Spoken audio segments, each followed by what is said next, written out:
kita ngobrolin tentang AI generator ini, tentunya kita nggak akan ngebahas isu ini sendirian. Karena apa? Karena di episode pertama ini kita udah ditemenin oleh seseorang yang cukup keren, cukup menjadi most wantednya mahasiswa di Cafe ITS. Siapa lagi kalau bukan Bapak Dani, Bapak Nugroh Hadi Ramadhani. Selamat datang di DKV Talk episode 1. Bagaimana Pak kabarnya? Alhamdulillah, terima kasih Mbak Loka atas undangannya di Cafe Talk ya? Iya, di Cafe Talk episode 1.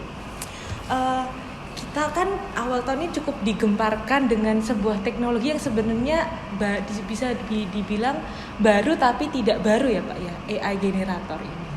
Iya, ini langsung aja? Iya, langsung aja Pak. Kita kan ngobrol-ngobrol santai Pak membahas AI. Iya, baik, mungkin akan saya coba jawab ya, tapi saya bukan merasa paling bisa. Intinya begini, AI itu kan sebenarnya sudah lama ya, mainan lama lah kalau mungkin di jurusan lain gitu ya. Tapi saat ini banyak berkembang ke berbagai macam fitur gitu ya. Banyak hal yang dikembangkan, misalnya fitur-fitur untuk teks ya. Terus kemudian yang sekarang lagi gempar itu fitur-fitur AI generator untuk mengolah visual. Iya, betul sekali. Jadi sebenarnya sudah cukup lama, tapi sekarang perkembangan teknologinya cukup pesat gitu. Ya, bahkan sempat menjadi perdebatan ya Pak di kalangan desainer maupun ilustrator sendiri kayak wah, nanti kalau peran desainer digantikan AI ini sendiri gimana nih Pak? Iya, cukup panas juga di kalangan desainer, ilustrator di sosial media, di internet ya. Karena begini, cara kerjanya AI itu kan seperti belajar ya. Jadi kalau kita belajar itu membaca buku dari berbagai macam literatur. Nah kalau AI itu kan mesinnya itu belajar, istilahnya kayak mengambil referensi itu dari berbagai macam literatur, misalnya karyanya orang lain, karyanya desainer, terus dia pelajari, terus dia kembangkan gitu. Nah kadang-kadang orang itu merasa wah itu karya saya gitu loh, kok diambil terus kemudian kayak dicomot-comot dijadiin satu. Itu yang mungkin yang membuat orang menjadi masih belum bisa menerima gitu loh. Nah kalau kita ngobrolin mencomot itu kan sebenarnya AI ini ketika mengambil data ya bisa dibilang mengambil beberapa karya untuk dijadikan data mereka, itu termasuk kegiatan yang legal atau ilegal ya Pak kira-kira? Nah itu pentingnya kita itu mengakui karya kita itu penting banget. Misalnya gini, kita harus bisa kalau sekarang kan kita harus bisa meng-HKI-kan, terus kita harus mempatenkan karya kita gitu.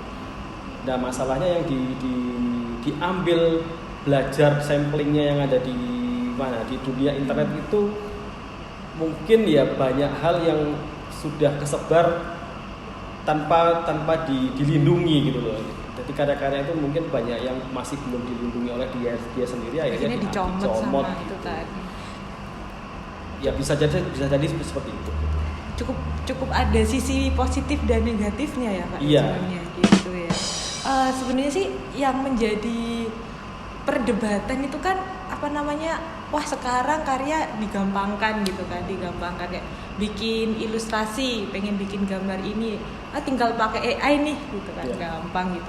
Nah ini sebenarnya seperti menjadi ancaman tersendiri kan untuk beberapa seseorang ilustrator gitu, karena cukup rame juga Pak di Twitter itu kemarin, seperti contoh poster film ya kan Pak yang cukup mencuri perhatian, poster film X dibuat AI gitu Pak. Wah. Ya jadi begini, kalau saya pribadi ini kan ranahnya pendidikan ya. Iya. Jadi saya tidak bisa atau bukan ranah saya untuk menghakimi sebenarnya. Jadi kita harus punya mindset berbagai perspektif. Kalau memang kalau perspektifnya itu sebagai penggiat kreatif atau pelakunya, itu pasti kita tidak akan terima. Atau mungkin kita akan mencibir orang yang menggunakan karya itu menggunakan AI. Iya betul. Wah apa itu kok pakai AI nggak keren lah gitu ya. Nggak menghargai ilustrator. Nggak menghargai gitu kan, kok cepet banget gitu ya. Tapi ada perspektif lain bahwa AI ini itu sebenarnya juga itu juga pun membuat AI itu butuh ilmu khusus gitu loh. Oh gitu. Misalnya begini, membuat tampilan tertentu itu kita menggunakan namanya prompt. Prompt itu semacam kayak spell ya, atau kata kunci kalimat yang nanti akan di-generate oleh komputer Bisa memunculkan tadi. ide-ide. Itu juga susah sebenarnya. Jadi ada rumusnya gitu. Ada yang juga salah satu aplikasi itu malah memang sudah plug and play gitu ya, tapi itu juga perlu keahlian khusus gitu loh. Beberapa marketplace itu juga ada jualan hasil AI. Ada jualan hasil AI guys, wah. Itu dijual. Ya, saya pikir itu ranahnya juga masih abu-abu gitu ya. Masih belum jelas. Belum jelas ya. Jadi nggak hanya poster aja yang tadi ya. Kayak kemarin itu intro dari film Secret Invasion kalau nggak salah, Secret Invasion punyanya Marvel, itu juga generate-nya pakai AI menurut. Itu juga sangat ramai juga. Padahal ya menurut nggak tahu saya pribadi sih, saya juga pernah nyoba gitu ya, itu susah juga gitu loh. Dan nggak harus murni pure AI sebenarnya. Kita juga nanti mungkin ngambil dari aset apanya terus kita edit gitu loh. Tapi yang jelas itu butuh kemampuan juga sebenarnya untuk membuat menerjemahkan ide ke visual. Betul. Itu juga butuh ilmu tersendiri ya, Pak. Nah, sebenarnya sih kaitannya AI ini juga nggak jauh dari teman-teman DKV juga kan, Pak. Ini kan pasti apakah nanti seperti di beberapa mata kuliah ke depan kita kalau bicara tentang kaitan AI dengan DKV ini kan tentunya berkaitan dengan beberapa mata kuliah, misalnya seperti ilustrasi ya Pak. Nah ini apakah memungkinkan nanti di mata kuliah ilustrasi akan diselipkan pengantar AI ini? Oke, ya saya mungkin yang paling paling antusias nanti ya. Mungkin di kurikulum yang baru saya pengen akan mengenalkan itu. Malah justru nanti mungkin kalau bisa ada tugas tertentu yang membuat visual yang membuat dari AI. Tuh dengerin ya untuk mahasiswa. Jadi kalian harus aware sama isu-isu yang sedang trending ya, terutama di dunia desain gitu ya. Kalian harus paham, harus harus ikut serta ya Pak ya di dalamnya agar tidak ketinggalan. Nah sebenarnya AI ini juga bisa menjadi kawan, juga bisa menjadi lawan ya Pak sebenarnya. Soalnya kayak di internet ini, di Twitter ini lagi viral itu kemarin 20 Januari 2023 itu ada sebuah Twitter ini. Anak jurusan dari ribut, padahal kalian semua juga bakal digantiin sama AI. Nih, gimana nih Pak? Wah, ini kan agak wah nanti aku kuliah di kafe tapi kok udah ada AI nih. Iya.